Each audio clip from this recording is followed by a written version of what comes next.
আল্লাহ পাক সব আত্মাগুলো এক জায়গায় জমা করে বলছিলেন, এ রুহেরা জবাব দে, আমি তোদের রব দিই।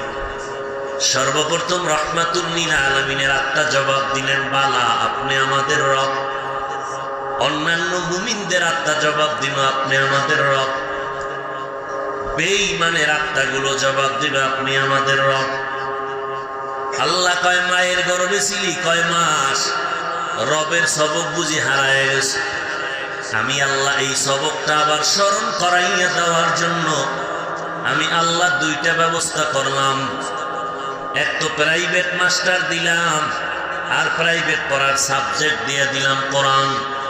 কোরআনটা পইরা পইরা রবের সবক ঠিক কর, কারণ আবার কবরে গেলেই তোরে প্রথম প্রশ্ন করা হবে, রবের পরিচয় দাও, মার রব্বু।